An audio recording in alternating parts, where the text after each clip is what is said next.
Alrighty, and here's the final product. Finally got it all cut up, framed up, and I took off the glass. I wasn't really feeling it, but yeah, I'm pretty happy with it. So it's 11 by 17. The way I kind of went about it is I first saw the frame. I had a spare one, so I wanted to use it, and I thought this was small enough yet big enough. It's not, you know, it's pretty easy to hold. It's not anything too crazy.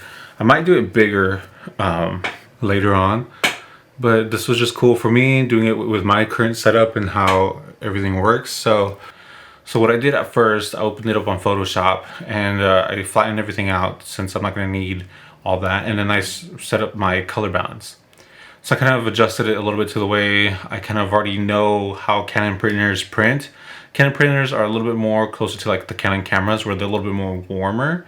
So I took off a little bit of the warmth, a little bit of the magenta, hardly nothing, and it came out kind of the way I expected it. So then after that, I sized it up to 11 by 17 because that's the size of this frame. But my biggest paper size that I had, or the only size that I had to print that big, is 13 by 19, which is the biggest my printer can go. So I have a Canon Pro 100, and the widest is 19 inches, which is fine. It's perfect for what I need and for what I do anyways. I eventually want to get a large format printer, but someday. Anyway, so I set it up on Photoshop with a 13 by 19 canvas, but then I did the image size 11 by 17. This way I know I have a better chance that it's going to be more accurate 11 by 17 versus just cropping it 11 by 17 and then hoping that the size will match up to the crop. Because there's a difference between cropping the 11 by 17 aspect ratio versus sizing the image to 11 by 17. So make sure that whenever you do have a print or even a frame that's a little bit different size, or no matter what size actually, to be honest, do the image size to whatever that is, not the crop. I started with the crop first, so I know what it's going to look like, and that way I can frame it better. Then once I got my frame and my composition in the aspect ratio, once I was like committed, that's when I sized it down to 11 by 17, and I put it on the 13 by 19 canvas. So then I set my print parameters to that. I set up my ICC profile to the Canon Pro Luster. What ICC profile is International Color Consortium, I think that's how you say it. But yeah, it's an international standard. So the reason why it kind of exists is that because different papers absorb color differently. You have your pearl, you have your metallic, and then you have your Pro Luster like this one, and then you have mattes, and I think there's different ones. But even with matte paper, there's different things. There's like bamboo fiber, rice fiber, photo rag, and then torchon, and it just goes on, right? So then you choose your paper. So then your ICC profile is saying, this is kind of an example. It's more technical, but the easiest way I can explain it is, let's say, for example, this paper. If every time it prints, every time I add a certain blue on here, let's say royal blue, it makes it a little darker. So what the ICC profile is saying, okay, I know this paper likes to make these blues a little darker. Let me brighten it up or change the hue to get it a little bit closer to what it needs to be. There's more technicalities into that, but I think that's just my best way of understanding it and best way of explaining it to you. Because even with blacks, there's a different black for matte paper and there's a different black for photo paper, which is like luster or anything else. So with your ICC profile, each paper company has their own. Make sure your printer accepts it too before you buy any, because I have some leftover Epson Velvet Fine Art paper, which is my favorite, but the Canon won't take it, which sucks, but it's okay. I've had that paper for so long, might not be that good anyways. So yeah, check on your printer. This printer doesn't take Epson, but it does take Hanomule, it takes Moab, and it takes their own Canon paper. So make sure you check on that first. So once you download your ICC profile, you install it. I selected mine as the Photo Pro Luster. And then from there, once I got everything lined up, I set the ICC profile. It's up to you if you want to decide if you want to let Canon printer decide how you want your colors to print, or if you want to let Photoshop decide. There's pros and cons to both. whenever you let the printer decide, now there's an added feature into it kind of guessing what it thinks it should look like. Then when you have Photoshop decide, Photoshop saying, look, these are the colors, just print them and then let's see what happens. But that's better if you really want to get your color precise. That's where test prints come along. So for test prints, what I would normally do if I were to print this, test this, let's say for example this, I would make one little one, one little one, one little one. So I'd have it layer 1, layer 2, layer 3, 4, 5, 6. And that would adjust something minuscule. One of them I add more magenta, one I might add more green. And then once I see it on the test print, I can decide, okay, I like the middle one. So then I would turn off delete all the layers except for that middle one, resize it, and then I know that's the one I want because I already saw it previously. So that's good practice, especially when you're learning your printer. It's better to go about it doing little small test prints versus printing out a whole page like this or even a whole 13 by 19 and like, oh man, it's too red and I gotta go take it out. Okay, I took too much. Now you've already killed like about 3 pages, 4 pages.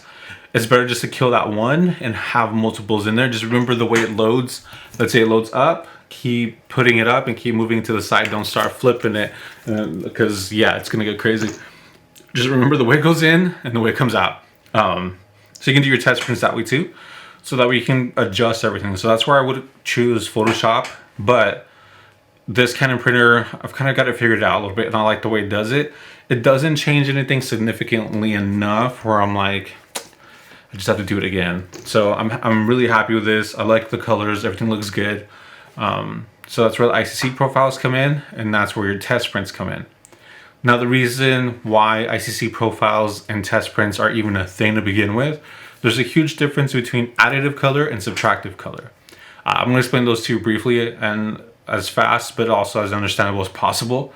So additive color is a little bit easier. So with our phones, whenever they're off, they're black, right? So if I want to see red, it's going to have to add that red in there. If I want to see purple, it's going to have to add red and then add blue. And that's how it gets to purple, right? In order to get white, you have to add all the colors and then you get pure white. So with inks and paints, it's the opposite. In order to have white, well then you just don't add anything. You subtract all the colors and then you got your white. If you want to have blue, you can still add the blue, but the way now our eyes and our camera see it is that, for example, this light, assuming it's supposed to be rated daylight, but let's just say this is exactly the sun, the daylight, right? So as soon as the light hits here, right now every color in the rainbow spectrum is hitting this. As soon as it hits this blue, it cuts out all the other colors, so subtracting all of them, and it's only reflecting back that blue. So what you see is, that's how we see color and that's how we see things. Is because the light's hitting it, all the colors, all that purple, all that red are subtracted, and only the blue is coming back towards you. In this case would be the orange, this case would be the black. So that's subtractive color. It's subtracting everything. That's why if you're ever gonna do test prints also, it's better to get daylight balanced lights or rated daylight balance, or just go outside to get a more accurate color, because then that's when it's truly subtracting everything. That's when you get every color that exists in the rainbow spectrum. Because if you do it with incandescent lights, which are the orange ones, you're now getting that orange, what's the right word I'm looking for? You're not getting that orange influence in the print. So you might see it a little bit more orangey. So whatever orange plus blue is gonna make will just kind of be like a muddy brown. You're thinking there's too much orange, so you're gonna try to take it out, when in reality it didn't have any. It was just your lighting. Same thing with fluorescent lights. I think it shifts back and forth between green and magenta. From what I remember, I could be wrong. Then you're gonna get that influence too. So it's better to get a daylight balanced bulb, check it out, or just step outside for a second. And if you like it outside, it's gonna look pretty good anywhere. Except if, again, you put it under an incandescent light, then you're going based off of what you got, which is that.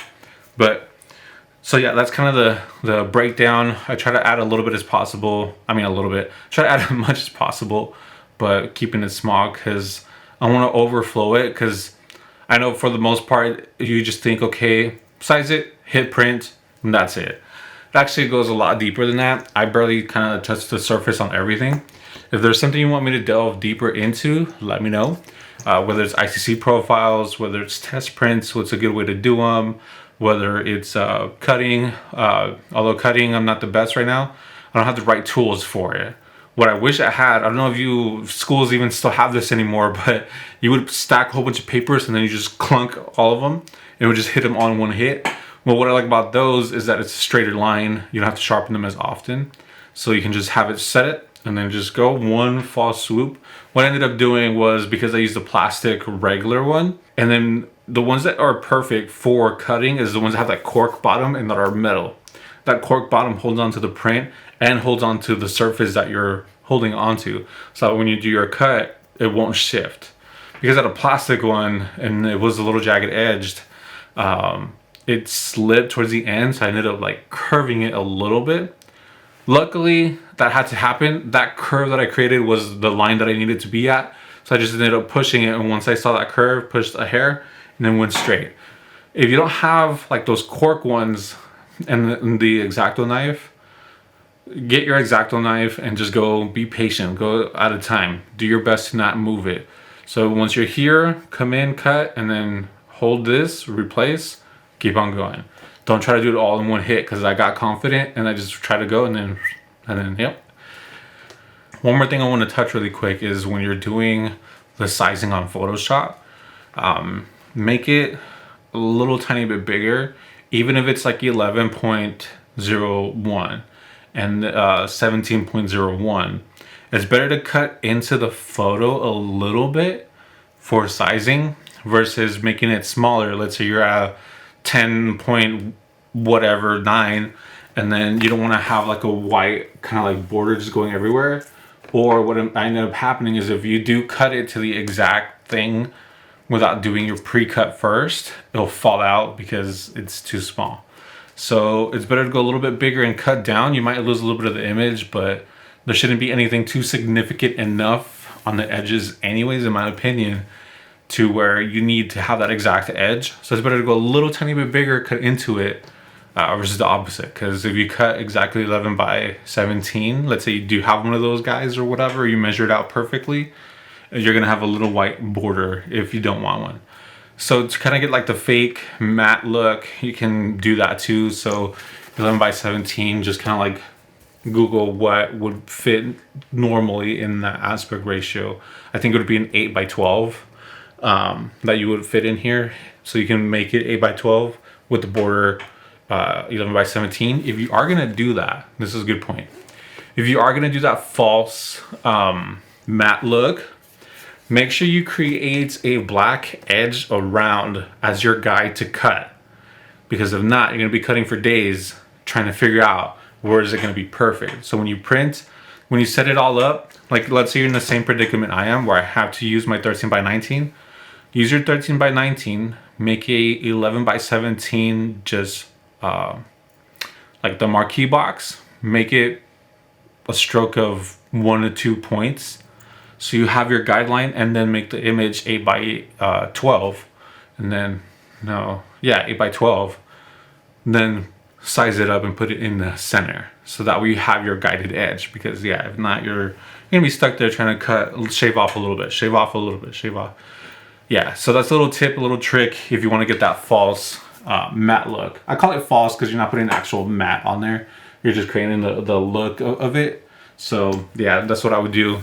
So there's a good little tip. Create your box, put it in there, and then cut that out. But yeah, that's all I got for you today. Thanks for checking this video out. Again, if you have any questions, you want to know more about any aspect of the printing, let me know.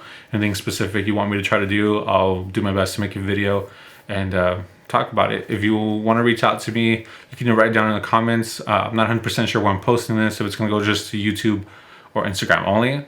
And if it is, just send me a DM. You can hit me up on Instagram, Twitter, or my email. My email is at info@mybluephotography.com. But yeah, anyways, thanks for watching. I hope this helps for anybody who's interested in printing. Yeah, take it easy.